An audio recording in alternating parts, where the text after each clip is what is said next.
bandako bisika nyonso bozali nzambe apambola bino asala bino bolamu mingi na pokwa lelo to yesu na bandako na bino pour vous annoncer la bonne nouvelle de Jésus. Eza lelo tozali ezali jeudi le 29 octobre, donc c'est tout simplement pour koyebisa bino que émission alelo eza en direct ya Olive TV tozaki na Afrique du Sud et tozongaki depuis la semaine eleki et la semaine passée ezaki première émission depuis retour Afrique du Sud et lelo eza deuxième émission nzambe ya pambola bino tozana na musala le 5 le 6 na foi défiante il y a décembre tozana Youth Day où eza séminaire ya ba jeune oyo ekozala organisé na jeunesse à église la foi défiante ekosangisa ba jeune ebele ya mboka oza invité oya wana au passer ba moment ya bien eza séminaire to parler sur oyo toko invité au batambola na bekol bakoya wana pona ko parler na ba jeune na biso ya communauté pona ko aider bango ko talisa bango ba danger o ezali lelo na kati ya mokili par rapport ya vie o bazo vivre donc toza les 5 na les 6 et les 6 c'est dimanche et toza Youth Day au toza na kati église et nous bénissons Dieu et sans pour autant oublier aussi toza na deux grandes journées où eza organisé na église Triomphe Église des Réveils Triomphe est dirigé par l'homme de Dieu, l'évangéliste Boston. Toza on a invité du 28 au 29. Il y a novembre, 28 au 29 novembre. Nous serons là pour la Moussala Oyo Kobenga Bisote, s'il vous plaît. Émission est en direct les 29. Jeudi les 29, merci. Donc, Moussala Ozala le 28 le 29 novembre 2015.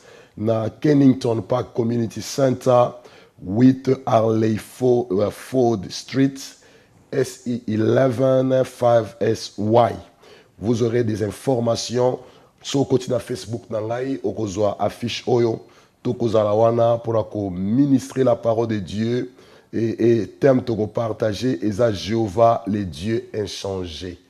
Azanzamboa bon wana kate Jéhovah Azanzambe na bon. Et si Dieu voulant, début décembre, nous serons en Australie pour une grande activité évangélique en Australie et nous allons bénir la vie de quelqu'un là-bas. Ndengenzamba Sali, Saint-Esprit Sali en Afrique du Sud et puis en Mozambique. Il est le même et il nous amène de gloire en gloire, de succès en succès. En Australie, alors si tu es en Australie, na Sydney, zala prêt parce que l'onction du Saint-Esprit viendra vous toucher et vous visiter. Que Dieu soit glorifié. Samedi, Oyo, tozana matanga, tozana na service, il y a action de grâce, na sengi na régie. Alex Labiso, message wana baneko crawl. Depuis semaine au Mobimba, sur le côté la biso yango, ezo crawl ya matanga, il y a service et action de grâce, tozanango pour la maman la biso Nancy, Mpandu Ngwala, ou atiki biso, il y a cela quelques semaines, et mitema la biso qui est vraiment la famille, ceux qui ozana posa information, mususu pour la jour wana, okobenga papa na biso Gina, azana 07459 05 88 45 0745 90 58 84 5. Nous serons là avec toute la famille. Il y a maman Nabiso Nancy pour nako Pesanzambe merci. Merci pour na bomoi ya ser Nabiso atiki biso. Nous pouvons seulement célébrer Dieu pour sa vie. Koib Sanzambe merci. Pourquoi merci? Parce que Nzamba permettait qu'il y ait des ajamukiete, mais à Koli, à Botibana, tout ça quand même là-bas, nous pouvons dire merci à Jésus pour sa vie. Voilà pourquoi nous aurons ces services d'action de grâce. Et aux Alana, Tottenham Awa, na Wendia Tottenham, na Tottenham High Road, eza juste face à face na boutique ya ndeko na biso Fleuve Congo, église protestant il y a Londres eza wana dirigé par l'homme de Dieu le révérend John Boyanga à tokozala wana na kati ya église na ye pour célébrer la vie de notre sœur ensemble. Alors osa invité oya osa na biso longo to passer temps oyo et le Seigneur te bénira. Gloire soit rendue à Jésus. Donc tonga ki a to ebsa régi ceux qui va ko pesa biso ko lexela biso annonce wana na ces crawl et osa une bonne chose. Merci, que Dieu soit loué. Depuis semaine passée tobanda ki enseignement sur la conscience. La conscience. Et Zablormi Balé dans enseigne la régie. Ça va continuer avec ce thème conscience. Et puis qu'on crawl annonce il y a action de grâce. Il y a matanga. La semaine passée, tu m'as parlé sur la conscience. Tu m'as dit comment est-ce que conscience est ça police mounene en Zambé ou Nzambé atiana katia mutu pour ko surveiller vie à mutu pour contrôler bomo ya mutu. À conscience eza ako kangayo na prison ndenge ba policier ba kangako na prison conscience aza FBI o Nzambe atia na kati ya motema ya mutu ata ba kati yo ba ko mona conscience te. Alors lelo toza na deuxième étape ya enseignement na biso sur la conscience. Oyo toko font la ligne ko benga pour intervenir et puis pour demander la prière, mais nous voulons premièrement parler de la part du Seigneur. Tu as enseignement oyo ezo sunga ba tu belé parce que dans la société à l'élo, beaucoup de gens ignorent que conscience est zalaka. Dans la semaine passée que bako katayo mukie ba luki conscience ba omona ngote parce que bisika nzamba bomba conscience eza musika. Dans le livre ya Genèse chapitre 42 comme dans verset 6 tina verset 36 et bien ils ont parlé biso histoire il y a bana ya Jacob. Bana ya Jacob azaki na bana 12 na bana ya Jacob wana ba kendaki tata na bango alingaki leki na bango mingi na kombo ya Joseph parce qu'abotaki na âge ki mokolo. Alors plus alingaki Joseph mingi. Pourquoi? Parce que maman Joseph abana ko botate et Joseph abimi mwana o abima na ki mokolo vraiment ya tata oyo et simana yango Benjamin abotami mama akufi. Alors Jacob alingaki mingi Joseph et à celle qui même elamba ya multicolore mais esali été na elamba o ya salela ki na affection azaki na yango et tomboli jalousie ya bandeko na ye balinga ki lisusu te ba sepela ki na ye lisusu te et qu'est-ce qu'ils ont fait ba monta ki complicité bango nyonso mokolo moko ndeko yo ya Joseph aki kotikela bango biloko na zamba ba monter complicité contre Joseph pe ba teki et pas ba mandianite pe ba malicite ba zui bilamba ya Jacob ya Joseph ba pakoli yango makila ya nyama. Alors ce que je n'ai pas pu comprendre est que Joseph Jacob a quoi qu'on discernait entre makila ya nyama qu'on différenciait entre makila ya nyama na makila ya moto. Alors, animi, ba ye comme c'est là bango, est-ce que oyo eza elamba ya mwana na yo te? Mwana na yo Jacob, Joseph.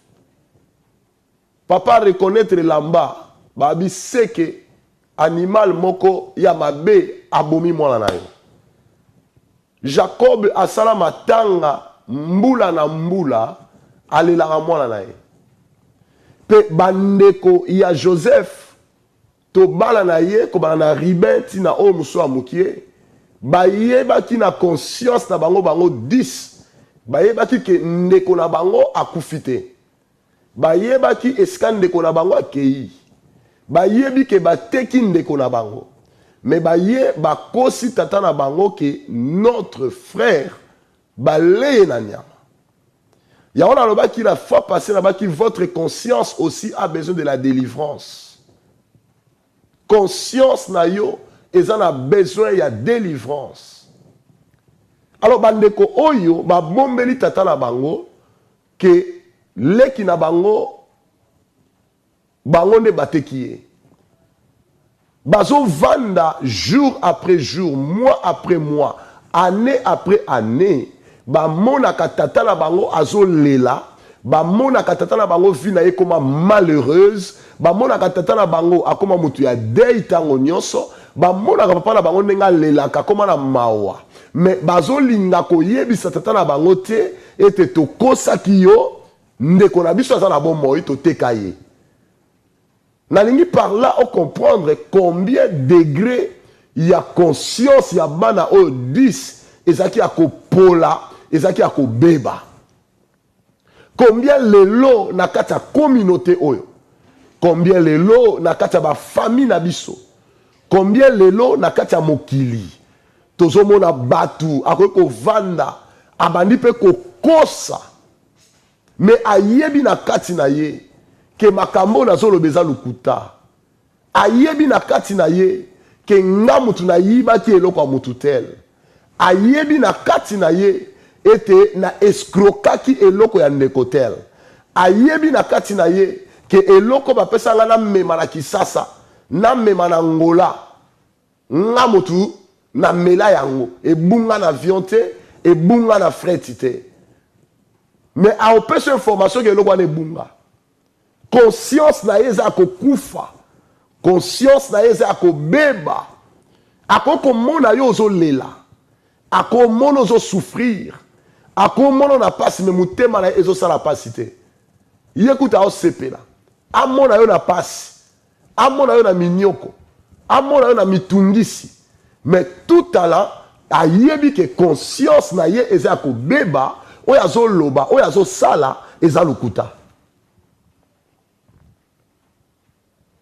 Bana oyo bakoki komona tata na bango na kati ya pasi. Bazomona papa na bango azolela. Mais bango bavandi bazotala.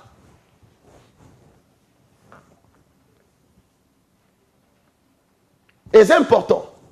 Okoki ko entraîner, okoki ko exercer conscience na yo, motema na yo, matoi na yo, obana koyoka nzambe. Obana koyoka voix à conscience na yo. Parce que la voix de ta conscience c'est la voix de Dieu. Conscience c'est qu'on condamne yo. Et qu'on rendre coupable. Et qu'on silso kimia. Bien que batbazo monozo seka. Batbazo monozo vivre. Mais la conscience est qu'on rendre yo mal à l'aise. Bien aimé dans les Seigneur, mutu nyoso akoyi koyoka nzambe te. Ndenge Elia bana koyoka nzambe. Ayoki voix ezobima. Ndenge Moïse bana koyoka nzambe. Azoka voix ezobima. No. Biso nyoso tokoyoka nzambe ndenge wana te. Mais au moins nous pouvons écouter la voix de notre conscience. Okoyoka. Mungongo ya conscience tezolobela yo. Bandeko ya Joseph bayebaka te. Ete ndenge bakosi tata na bango, ndenge bakosi ndeko na bango, oyo basali ndeko na bango, conscience ekotika bango kimia te, eko retrouver bango un jour. Imaginez, même devant la même personne, liboso ya Joseph, na mboka Égypte, bazo kosaye, bazo lobana ba bitala, ndeko na biso moko boye, tozaka na 12, tobota ba 12, ndeko na biso moko boye ba bomai na ba nyama, na zamba. Mais bayeba kiteke bazali liboso ya Joseph. Omoni muto akosaka, soka kosi lelo, lobi aoluka akosa lisusu po a protéger mensonge o akosa ke liboso. Alors muto akosaka ba pesa ke temps. Nalobaka toujours l'ennemi ya menteur eza biloko mibale. Menteur muto akosaka linga biloko mibale te. Alinga ba pesa e tenter, alinga pe ba so be preuve te. Ces enfants ne savaient pas qu'un jour, leur conscience les atteindra. Tango bazo linga ba bomba conscience, ba zipika histoire na bango. Alors que quelque part, la conscience les a attrapés. Ndeko conscience na yo eko attraper yo. Conscience na yo eko tiko kimiate, eko récupérer bisiko zali. Et bongi oyeba que moto aza tripatrie. Moto aza na ba partie misato. Moto aza na âme, aza na esprit, aza na corps. Na kati ya corps, na kati ya nzoto ya moto, toza na musuni, toza na makila ya moto, et puis toza na mikuwa ya moto. Yango ezo composé nzoto ya moto. Na kati ya âme ya moto, toza na ba pensée ya moto, makanisi ya moto, toza na volonté ya moto, toza na ba émotion ya moto. Alors, na kati ya ba pensée, na kati ya volonté, na kati ya émotion, parti moko ekoko za na troubler na situation moko boye. Ekoko rendre yo mal à l'aise. Parce que na société à lelo, toza na batu oyo baza très faible na ba décision na bango. Ça dit que ba émotion na ye aibi ninga ko contrôler yango te. Aibi ninga ko maîtriser âme na ye te. Aibi ninga ko contrôler ba pensée na ye te, makanisi na ye te. Aibi ninga ko contrôler volonté na ye te. Yango mona batu ebele ako ko soit décision lelo lobi a changer yango.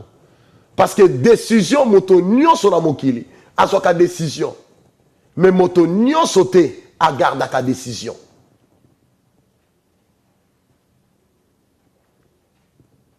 C'est la preuve. Et je telle c'est que moto ko kamba. Moto ko kende musika. Nakuta na mwana mwasi moka je psanga bi pasteur. Ngandinga na za awa. Nako ko résister te. Nako bimata na mutaliboma.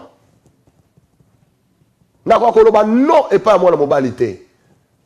Ça dit qu'une telle personne a sa faible dans le domaine ya âme na ye. Âme na ye sa faible. A ko contrôler ma émotion na yete, a ko contrôler ma volonté na yete, a ko contrôler ma sentiment na yete. Ça dit que quelque part bomo na ye eza na instabilité. Ba émotion na ye eza na instabilité. Tala mutu mususu. A cause de la azo seka, azo silika. Azo silika, azo seka. Donc à cause sangisa ba émotion nyo sumbala mibale, mbala moko. Il ne peut pas maîtriser ses émotions.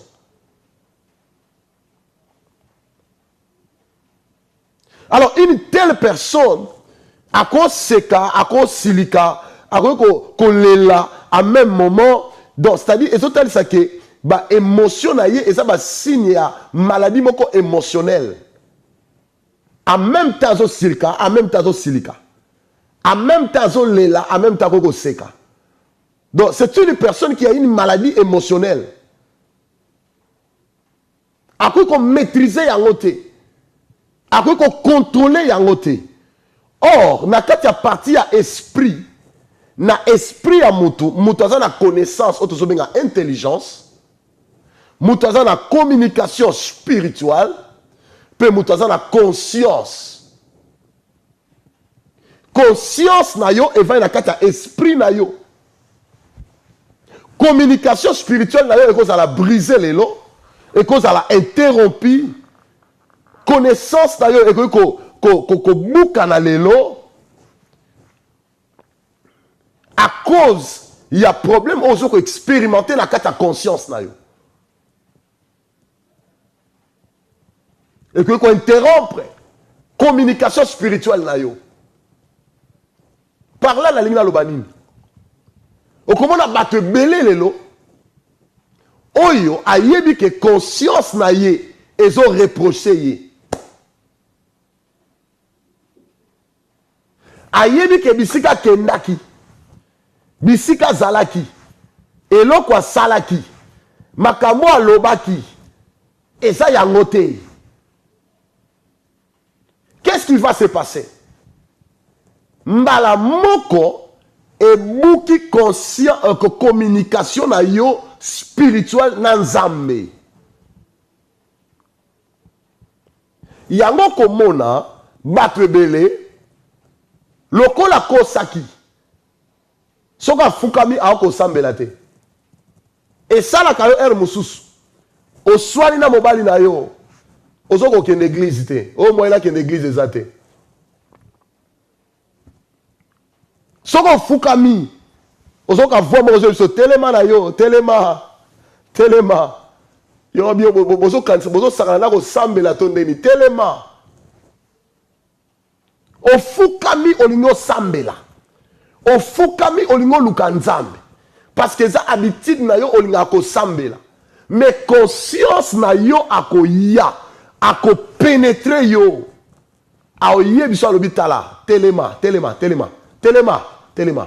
nano régler makambo to salate olingo fuka mo sambela nani yango kokoma nesika oyo Bible lobaka na livre Isaïe 59 elobete loboko ya nzambe eza molai mokuse te po atteindre yo po ebikisa ekangola yo mais eza masumu na biso nde eza koempêche loboko ya nzambe etuta yo te. C'est-à-dire que par là conscience na yo etelemi kokondane yo et bloqué yo communication na yo entre yo na nzambe moyen o atteindre lisu nzambe ndenge atendaka nzambe eza te parce que ezoyebiso ke makambo yo otiaki munoko pa mobali no wana eza lukuta ti yo yebi yango ti nga na yebi yango conscience akopénétre yo akodéranger momano ya prière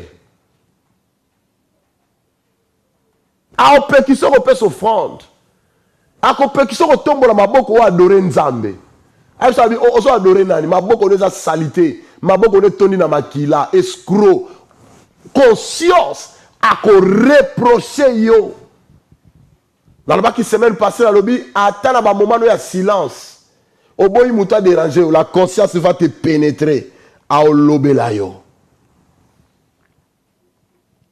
parce que au moins le problème avec Dieu est ça que mutu akoki koyekola to nzambe akoki kosolola na mutu na banzela mibale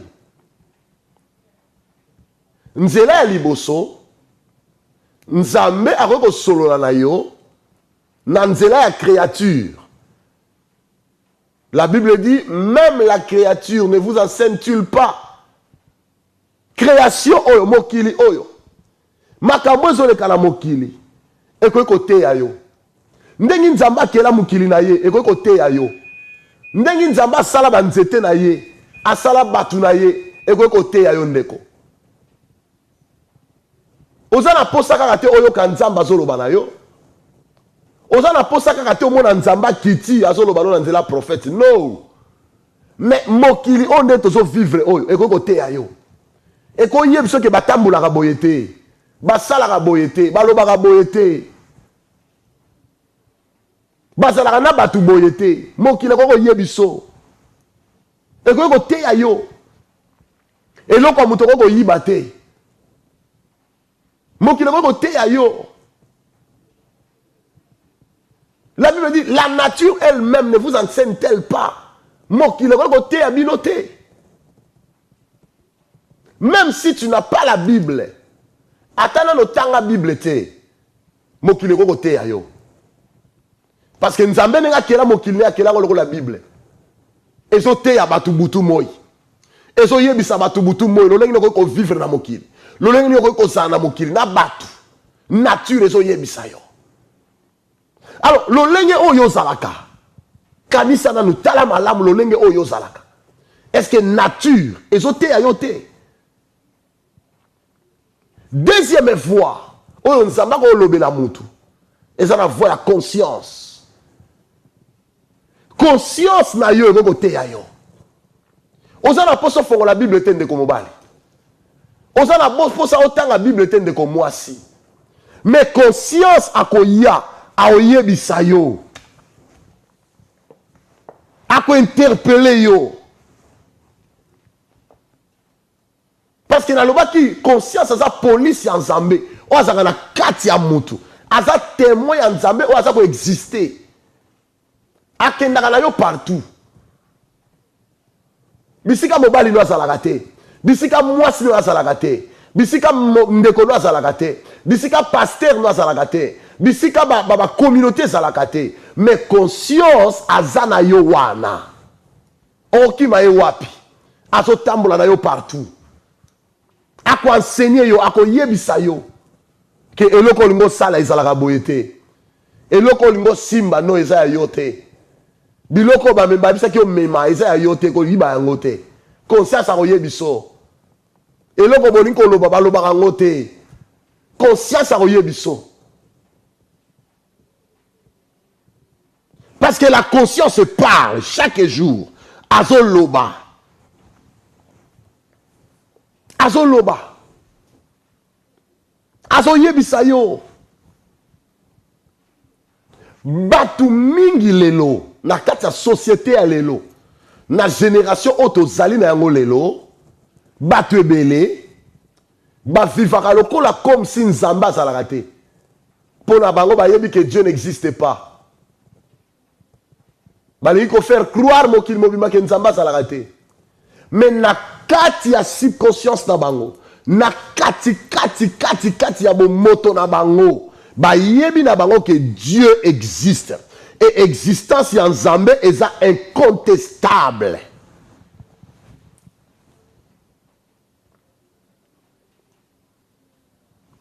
La conscience. Mon conscience. Eza conjonction ya ba momi balé. Ba momi balé kangami na kati.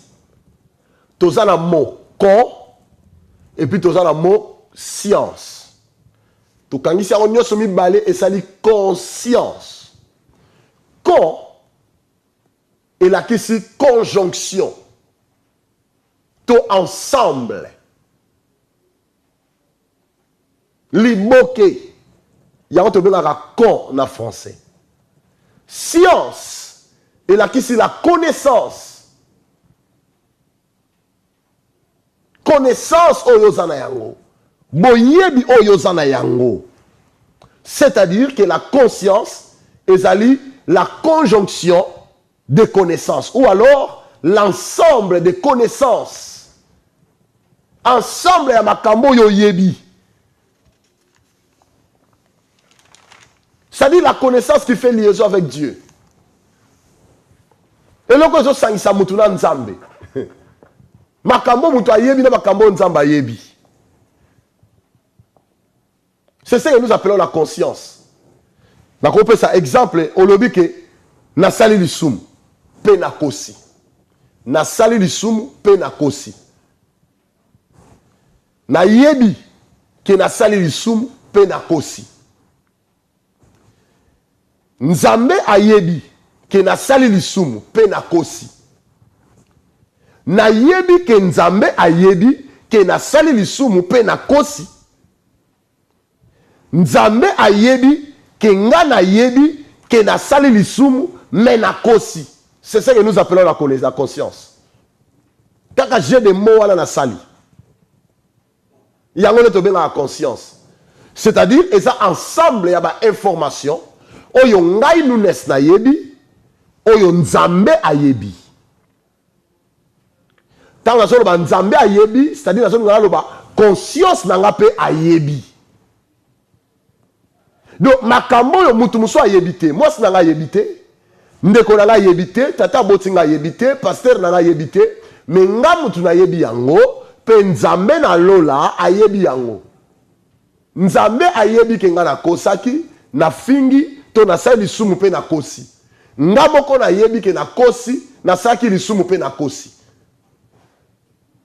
Eza biloko nga na yebi. Par là, na loba, que la conscience est la faculté qui contient la puissance ou la force de la pensée qui discerne le bien et le mal. Eza faculté. Ou ils ont contenir puissance, pe force. Na makanisi na yo po okabola eloko eza malamu ne eloko eza mabe. Yo yebi eloko eza malamu. Oyebi eloko eza mabe. Oyebi ke likambo na osala eza mabe. Kangela biso ligne s'il vous plaît. To fond la ciment. So boko crawl biso adresse ya matanga s'il vous plaît. To pesa yango depuis lundi. Merci. C'est-à-dire que eza faculté ya makambo yo yebi.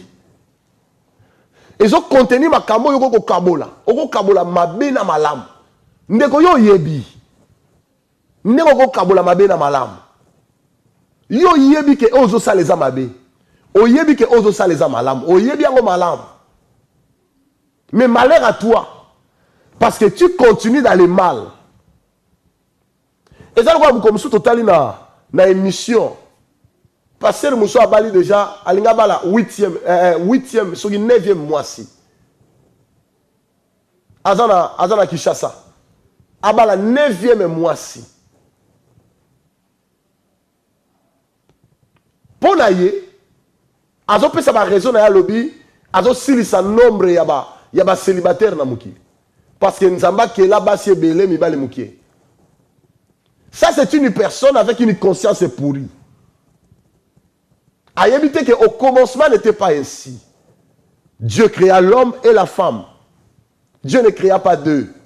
Nzamba kela ki mobali moko pe mwasi moko. Et Yesu alobi na ba Yuda alobi au commencement n'était pas ainsi. Na ebandele zalaka boyete. Et ça na biloko ebandaka ne bandeli. Oyo conscience ya moto ya boye et yebi. Bien aimé, t'as la conscience na yo. Makambo nini conscience no azo reproché yo. Makambo nini oyo yebi. Oyo yebi ke za mabe. Nalba que conscience a to batami conscience a retrouver yo. Okoki ko kima, mokoki ko batama te. To mona batu ba kima police. Ba batama police. Mais tu ne sauras pas au batama conscience na yo. Parce que conscience na yo a ko retrouver yo. Ako yebi so abi mama, tika na yo, ozo kosa. Nga na yebi ke yo za menteuse. Ako yebi so abi papa, nga na yebi, o convaincre juge, mais o convaincre ngate. Conscience ako ya, ako pénétrer yo, ako tia yo mal à l'aise. Ya wamo na mutu muso aso luka pongi na butu aso pongi te. Parce que conscience na ye, ezo reproché butu moi. Parce que conscience a sa témoin indépendant ya Nzambe. Nzambe muta tia na kati ya mutu a la témoin. A sa don de Dieu. Oko détruire riete. Oko détruire ba évidence nyonso. Obomaki mutu oyibaki. Olongoli ba empreinte na yo partout. Opangusi babiloko nyonso po ba mona teke maboko no toucher ki ya misapine za wana. Okoko boma ba évidence nyonso. Ozaki notel okati ba facture nyonso. Okoko boma ba évidence nyonso ndeko. Mais okoka jamais ko boma évidence ya conscience na yo. Conscience na yo a continuer ko lobela yo, a ko continuer ko condamner yo. A ko tia na kati ya prison na ye. Parce que asa juge interne. Na tribunal ya motema ya mutu ya Nzambe. Na kati ya motema na biso tout ça na tribunal. Okoki kolonga tribunal ya police. Okoki kolonga tribunal ya mokili. Mais bien aimé, ozana juge otambola kale na kati ya nzoto na yo. Na kati ya âme na yo, na kati ya esprit na yo. Juge wana azaka na kati. Okoki convaincre juge ya mokili. Okoki convaincre batu. Au telemi, ozo lobe pa ina batu. Au convaincre batu na lolenge nyonso batu nyonso bandimeli yo. Mais na tribunal ya motema na yo, tu ne sauras pas convaincre ton cœur. Parce que conscience a lobe la yo. Zwa Bible na yo, na livre 1 Jean. 1 Jean chapitre 3 verset 20. Bible zo lobabo elobi car si notre conscience nous condamne, Dieu est plus grand que notre cœur. Si notre cœur nous condamne, Dieu est plus grand que notre cœur et il connaît toutes choses. Ce qui motema na yo, par là, ce qui conscience na yo, ezo condamné yo. Alobi Nzambe, aza monene koleka conscience na yo. Aza monene koleka motema na yo. Okomona motema na yo ezo tiko suna kimia te. Okwa kolala te na butu. Okwa kovanda kimia te. Parce que Nzamba yebi, conscience no yebi, que mate ya ote ya keza lukuta. Ba yebi, que ozo manipuler peuple. Ba yebi, conscience no ayebi. Conscience no ayebi. que mbongo alozwa que c'est là qui a makambo senga kite. Conscience no ayebi. Ako condamné yo. Ako zangi so kimia. Bible dit si ton cœur, ce qui m'otime en yo, et que condamné yo. Mais bien aimé, à combien plus forte raison nous avons condamné yo. Yango mona batu mususu. Ake komi boma. Ami bomi pour l'année. Pour conscience ils sont condamnés. Jida et bonga qui a koufatin. Et pas à Jida Yesu a utilisé qui tactique, a utilisé qui méthode de leadership yamakas. A utilisé la grâce nabomo ya Jida et la patience. Deux grandes méthodes, il y a un grand leader. La grâce et la patience. A utilisé qui a répondu à Jida. Il a donné à Jida la grâce. A Bengala yete. Il y a un moment où il a dit oh tika ye pembeni na yoko Bengala yete. Tika ye. Yemo kwa komi boma un jour. Pour azomona nengozo utiliser grâce na patience. Mobile appelle patience au bon la motema. O tika babino kozo sala. Moi c'est appelle ça à ça la patience c'est pas na yo. Pour bon la motema. O tika babino kozo sala. Pasteur no appelle ça au temps. Mokile appelle ça au temps. Ils ont la patience na yo. Balingi ko détruire yo te. Parce que mutu oyo a la conscience à okufa. Oyo azo comprendre te, bon peut ça y est temps, bon peut ça y est grâce. Avec le temps, ce que bon humanité a commis détruire moko. Jésus a donné à Jida la patience et la grâce. Afin que Jida puisse se convertir. Mais Jida bon la moté maté a continué na agenda naïe. Akenda na agenda na yeti ateka Yesu. Mukola teka Yesu, la Bible dit il s'est repenti. Tango abongoli motema ke kosongi sa mbongo, il fallait Jida alukaka Yesu abongo la motema. Asenga pardon. Parce que monsieur a accompli, Yesu a kufa ne kaka. Parce qu'il fallait qu'il kufa. Alors Jida ne pouvait pas se tuer lui-même. Alors kaka asenga bolimbisi. Et masumne ngeko limbisama. Mais à cause de la conscience, pression et la conscience. Et même Jida ti ami bomi. Azaki na trouble mental te. A perda ki mutu te. Mais conscience aza na voix. Soka bandi on lobela yo. Na makambo bombo ko bimisango. Yango mona mutu mususu. So bo vandi senga boko tune ka pression abandi loba. Kutune ezaki na tsala ki boto, tsala ki boto parce que conscience a otiko kimiate. Conscience a détruire mutu na yo. A memoti na ko ya mire. Alors, il y a ce que mon ça les a pamba. La conscience. Asa juge à mon nene. Oko kangé mon côté. Ako continuer ko loba. Oko yebi c'était silence. Il y a des fois te belé basala que fort à faire taire, à garder. Ayeb sa conscience na ye vanda kimia ko loba soute. Mais conscience a go vanda kimia pour 1 minute. Après 2 minutes à loba sous. Aroya bando yebi so lisusu. Abi ya solo so mona penza. Biloko na yo mto yiba kiango ngapena na yebi ya. Na yebi. Na yebi pena makambo yo lobaki yo za information lukuta. Okosela ki mutu na makambo nga na yebi. Comme ça oyebi so. Aotiko kimia te. Aotiko mal à l'aise. Ayebi so na wemonia. Makambo yo mto sala kiango. Mais ozolo ba mutu tel mta sala kiango. Conscience aotiko mal à l'aise. Souka souka ko coincé ti okene ko loba. Okene ko témoigner que ngam tu na salaka boy. Ngam tu na loba ki boy. Ngam tu na ngala boma boy. Conscience na yo. Azaka wana pona ko condamner yo te. Il est aussi là pour te conseiller. Notre conscience nous conseille. Aza le premier conseiller nzamba tia na kati ya mutu. Soki moi si na yo yo ka conseiller à moi si noté. So yo ka conseil à mobali noté, oko yo ka conseil à conscience. So ko zaka na famille te, okufela maman, okufela tata, okola yo moko na mukili, lokola nyama. Mais conscience azawana ako conseiller yo. So ko zanga église, ozanga pasteur, ozanga ba conseiller. Mais na yebiso que conscience ako zala wana pour ko conseiller yo. Pour ko yebisa yo ke ndeko eloko zo saleza mabe. Omoni ba te bela zaka nga yiba. Mais Arolobanine, Abina, maintenant, on voit mon corps. Et je suis yiba. Mais voix moussou, il y a 16 jours, ça ko yibate. Ko yibate. Ko yibate. On se mona. Voix moussou, ça ko yibate. Ko yibate. Ko yibate.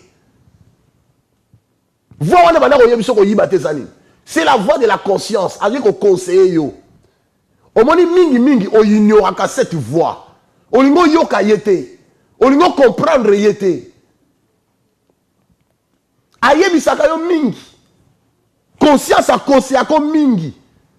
Azo conscience le bitala makambo zo sa ne ozo boma libala no. O makambo zo boma libala tika. Wala yo tuntuki. O tuntuki. Mais conscience azo conseil yo. Azo yebiso abitika. Tika.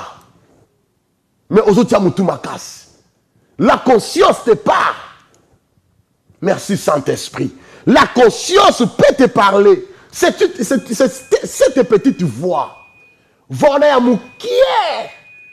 Et il y a qu'à la douceur. Et il y a qu'à la calme. Et je suis le bin de coller. Loko bimate. Lelo vandaka nandako. Lelo vandaka nandako. Tango silika ka conscience ayaka. Je suis le bitala. Tika kaka. Tika kusilika boete. Koloba boete. Vandaka aloko mutumoko azalo zoba. Tika kaka. Tika ya mone la. Yota nango problème ite. Mais yo mono tomboki, olingo yo ka conseil te, olingo yo ka conscience na yo te, et même yo na bakata ba problème, et zo mo na kata ba difficulté, et zo mo na kata ba situation difficile. C'est parce que tu refuses d'écouter ta conscience. Ndeko fon l'absoline. Tolingi to yo ka mutu moko. Tolingi to partager na mutu moko. Tolingi to sunga mutu moko na libondeli. N'a que Saint-Esprit a zolobela yo. N'a que Saint-Esprit a zo expliquer yo. Conscience. Le conscience ça va te beleza ko beba. Va te beleza va perdre conscience dans mokili yo. Livre à Jérémie chapitre 17. Dans verset 1er le péché de Juda est écrit avec un biret de fer, avec une pointe de diamant. Il est gravé sur la table de leur cœur et sur les cornes de vos autels. Alors, l'issoumu ya Juda. Juda, c'est qui ville? Abi, l'issoumu ya Juda, ba komi yango na motema na ye, nali bende, nali bende ya moto. Omoni tala, ba tebele, makambo salaka, ba koma yango na kata conscience na yo. Donc, et comme là, il y a un ngambo, autant que là, partout. Avec conscience, avec l'issoumu ya Juda, bah combien on a biré de fer. Bah ça là on a pointure ya diamant. Il est gravé sur la table de leur cœur. Bah combien on a qu'à ta table à motema na bango. Nali bende, croire. O yibaki. O fingaki. Yo mutotongaki. O koselaki mutu makambo. Donc, ba combien on a motema na yo. Etika li vi na yo mobimba. Que o trompaka. Ça reste écrit dans le cœur. Pourquoi? Parce que conscience ya mutu, eza lokola enregistreur, appareil enregistreur. Omoni kala, ok, portable yo, nako ko enregistrer makambo nyonso nazoloba, nakata portable. Lelo na société lelo koma mabe yaya. Mutu abenge na téléphone à l'action gentillesse. Or kazo enregistrer yo. Makambo nyonso bo solola. Alors, ma conscience y a battu belé et zaboye. Et enregistrant ma cambo. Allô, bonsoir. Ah, bonsoir, papa. Bonsoir, maman Zara Pambola. Merci, maman. Obenga pi kombolo nani?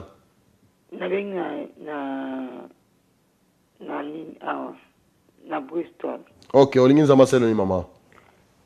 Zambe, conscience nanga emoko eluwaka.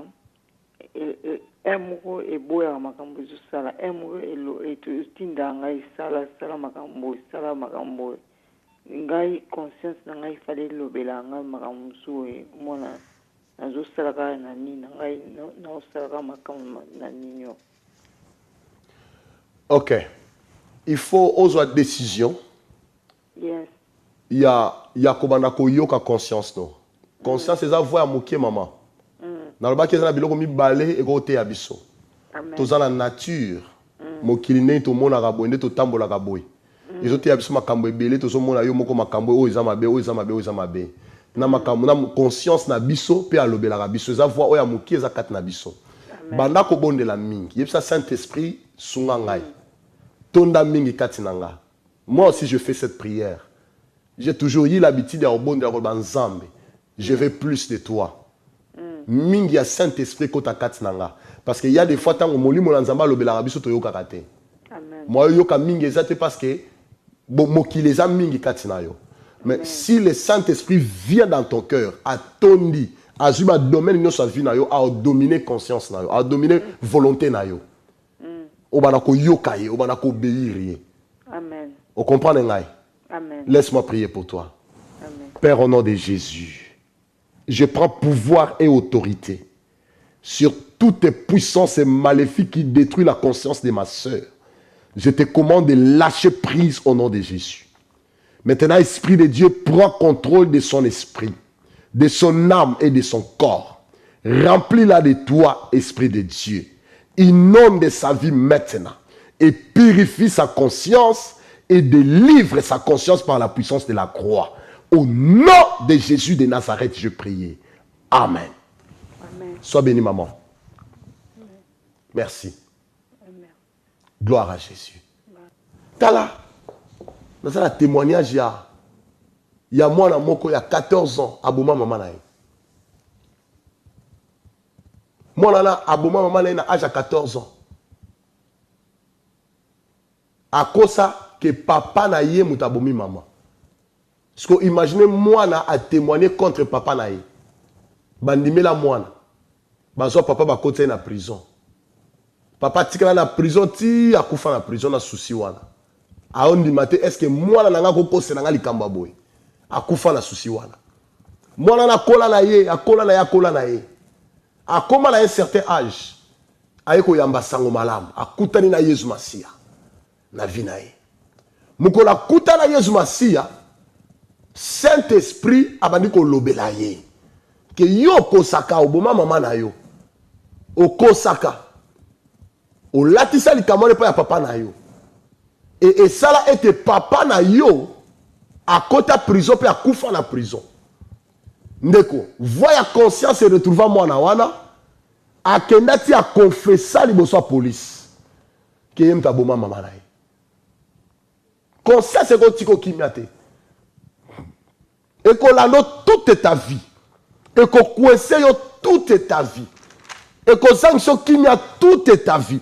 Et qu'on acquise toute ta vie. Parce que battre belé, au quand ça que on s'échapper dans mon kill. Mais tu ne t'échapperas pas. Il y a qu'on a conscience na yo. Yé ko yoka vona mukie na kata motema na yo. O lobela kayo. O conseil kayo. O ko komi mona lelo oso bima yuma na miso batu. Mais voir conscience. Ezo yebiso makamalam. O ko sungo lobby ozala mutu. O ko sungo lobby otambola malam. O ko batela ona mabe nyonso.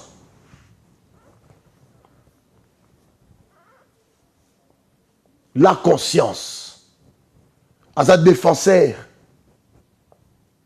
On va défendre l'innocence na yo.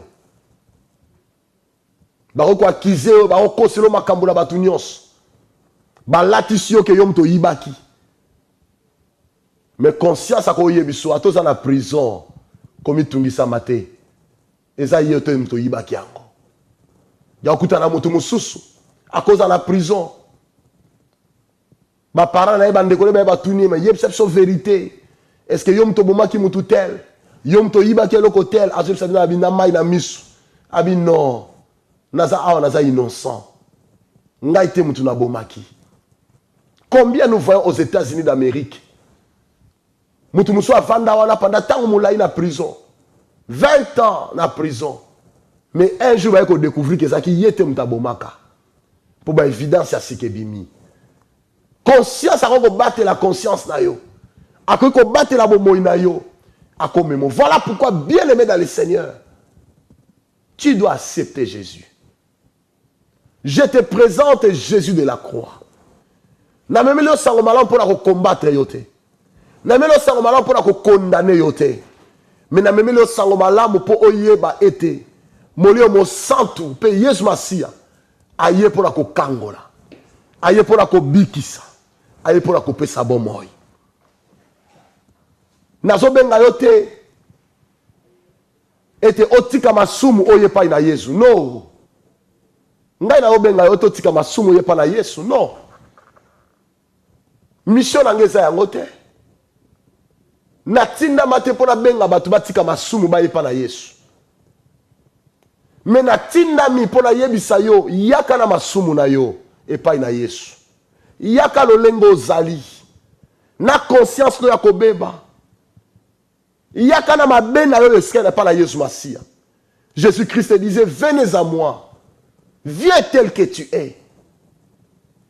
Parce que ce qu'on y est pas la Yesu nengo zali. Yesu ndako la kisayo nengo kotika masumu. Maloba oyo Bibli e kola kisayo nengo kotika mabe. Le ciel est une réalité. L'eau là est la réalité. L'ifelo est la réalité. Le lengo zo tambu sabo moino sans Jésus. Et zo memona kufa. Et zo memona libebi. Héritage ni no kotika lobi na ba la osogi le ozalité. Qu'est-ce que tu vas laisser à tes enfants? Crois au Seigneur Jésus. La Bible dit tu seras sauvé. Toi et toute ta famille. Donne ta vie à Jésus. Reçois Jésus.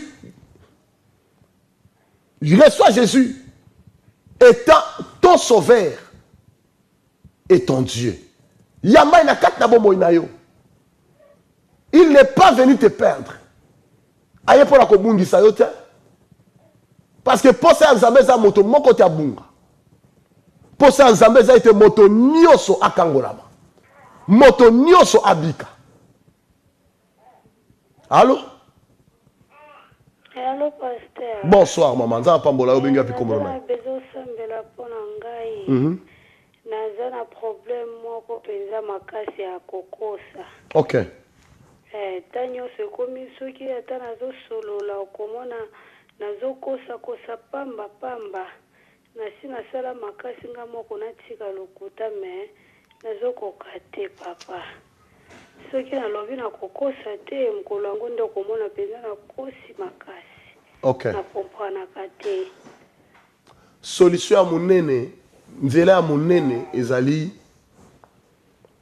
yomoko okokate. La Bible dit sans Jésus, sans le Saint-Esprit, nous ne pouvons rien. Souci et loko malamu ya kosala, c'est plus demander la présence du Saint-Esprit en toi. Kotanga Bible mingi, kotika présence sans ambe tonda kati na yo. Soki yeso avandi kati na bomo na yo. Saint-Esprit a tondi kati na bomo ino, a diriger même monoko na yo.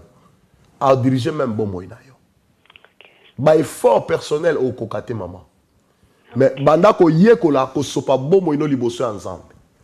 Ko bisa Seigneur Jésus, Seigneur prends ma vie. Saint-Esprit kota na kati na motema na nga salisanga sunga ngai. Na makasi na biso to ko banga nzambe te.